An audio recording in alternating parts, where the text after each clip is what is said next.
안녕하세요, 여러분. 오늘은 앤드류 후버만 팟캐스트에 나왔던 마크 하이먼 박사 이야기, 요청이 많아서 좀 더 자세히 이야기 나눠볼까 합니다. 네, 그 기능의학의 대과시죠. 맞아요. 질병의 근본 원인을 찾고 또 영양이나 개인 맞춤 전략으로 건강을 되찾는 방법, 그 핵심을 좀 파헤쳐 보려고요. 시작은 하이먼 박사 개인의 경험이었죠? 네, 맞습니다. 그 본인이 심각한 건강 위기를 겪으셨잖아요. 베이징에 계실 때 그 수은 중독. 어휴, 어, 맞다. 수은 중독. 네, 그것 때문에 나중에 뭐 극심한 피로감, 인지기능 저하, 소화불량, 자가 면역 증상까지 거의 뭐 생활이 불가능할 정도였다고 하더라고요. 와, 정말 심각했네요. 그쵸. 근데 아이러니하게도 그 경험이 기존 의학의 한계를 깨닫고 몸 전체를 시스템으로 보는, 그러니까 기능의학으로 나아가는 계기가 된 거죠. 기능의학의 핵심, 연결된 시스템, 이게 딱 와닿는 표현 같아요. 네, 단순히 증상만 이렇게 누르는 게 아니라 왜 그런 증상이 생겼는지 그 뿌리를 찾는 거죠. 예를 들면 뭐 만성 염증이라든지 장 건강 문제라든지. 그쵸. 박사님이 방송에서 공유한 환자 사례도 되게 인상 깊었어요. 막 여러 질환을 동시에 앓던 분 이야기요. 아, 네네. 그분 건선성 관절염에 편도통, 과민성 대장증후군까지 정말 복합적이었죠. 네. 근데 의외로 장염증 치료에 집중했더니 다른 증상들이 막 극적으로 좋아진 거예요. 와, 진짜요? 네, 뭐 염증 유발 음식 피하고 장 건강 회복시키는 영양요법 좀 했더니 6주 만에 약을 다 끊었다고 하더라고요. 야, 그게 바로 우리 몸이 다 연결돼 있다는 증거네요, 정말.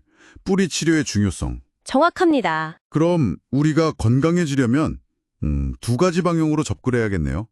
하나는 건강을 망치는 것들, 장애물을 제거하는 거. 그렇죠. 뭐 독소 노출, 만성 감염, 숨어있는 음식 알레르기, 또 가공식품 많이 먹는 식단, 스트레스. 이런 것들이요. 네. 그리고 또 하나는 동시에 우리 몸이 제대로 돌아가는데 꼭 필요한 것들을 채워 넣는 거죠. 필수 요소들. 네. 진짜 음식, 그러니까 가공 안 된 거요. 그리고 개인한테 맞는 영양소들. 뭐 햇빛, 물, 공기, 운동, 잠, 휴식, 심지어 좋은 관계나 삶의 의미 같은 것까지 다 포함해서요. 와, 정말 포괄적이네요. 건강이라는 게 단순히 먹는 것만이 아니군요. 그렇죠. 삶 전체의 균형이죠.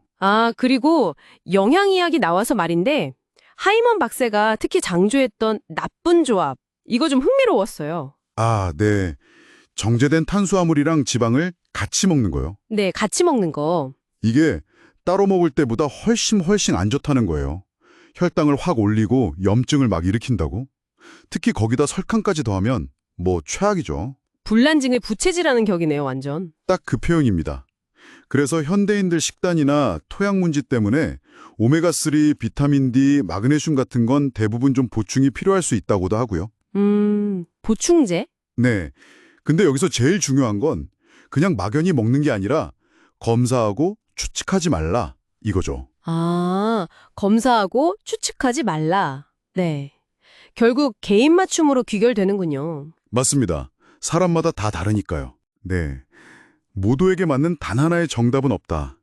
그래서 혈액 검사 같은 걸로 내 몸 상태를 정확히 아는 게 중요하다는 거군요. 콜레스테롤 볼 때도 LDL 수치만 보는 게 아니라 A4B를 봐야 한다고. 맞아요. A4B. 이게 콜레스테롤을 운반하는 입자 개수를 보여주는 거잖아요. 네네. 그러니까 입자 크기가 작고 개수가 많으면 LDL 수치는 정상이라도 실제로는 혈관에 더 위험할 수 있다는 거죠. 훨씬 더 정확한 지표라고 하더라고요. 오, 그렇군요. 이런 게 바로 개인차를 보여주는 예시네요. 그 린메스 하이퍼리스폰더 이야기도 재밌었어요. 네, 건강하고 마른 사람이 오히려 케톤식 같은 거 하면 콜레스테롤 수치가 엄청 높아지는 경우. 이것도 표준적인 시각으로는 설명하기 어려운 개인의 독특한 생리 반응이죠. 와, 진짜 우리 몸은 복잡하네요. 그렇죠. 그래서 검사가 더 중요하고요. 더 나아가서 보면 우리가 먹는 음식이나 건강 정보 자체가 거대 식품 산업의 영향을 받을 수도 있다는 지적도 있었죠. 네, 그 부분도 중요하게 다뤘죠. 뭐 특정 정치적 입장을 떠나서 과거에 저지방 고탄수화물 식단이 막 권장됐던 것처럼 잘못된 정보가 공중보건에 미치는 영향을 생각해 볼 필요가 있다는 거예요. 그렇죠. 결국에는 우리가 정보를 비판적으로 보고 좀 더 투명하게 정보에 접근할 수 있어야 한다는 거네요. 건강 주권 차원에서요. 맞습니다. 그래서 정보를 볼 땐 항상 그 출처나 배경을 좀 따져보고 시스템 차원에서 식품 환경이나 정책 개선도 같이 고민해야 한다는 거죠. 현명한 소비자가 되는 게 중요해요. 결국 오늘 이야기 쭉 나눠보니까 건강이라는 게 우리 몸이라는 복잡한 시스템의 진짜 문제, 그 근본 원인을 찾아 해결하는 과정이네요. 네, 맞습니다. 그러면 최신 지식도 알아야 하지만 무엇보다 중요한 건 검사 같은 걸 통해서 나를 제대로 아는 것, 그리고 거기에 맞춰서 접근하는 거고요. 그쵸. 내 몸이 보내는 신호, 내 몸의 데이터에 귀 기울이는 것, 그리고 내가 내 건강의 주인이 되는 것. 그게 기능의학의 핵심 메시지 같아요. 자, 오늘 하이먼 박사의 통찰을 통해 여러 가지를 생각해 봤는데요. 여러분의 몸 시스템은 지금 어떤 이야기를 하고 있을까요? 오늘 들으신 내용 중에 내 몸은 어떻게 반응할까 궁금한 점이 있다면 이번 주에 한번 작은 변화를 시도해 보시면 어떨까요? 여러분만의 건강 실험을 시작해 보세요.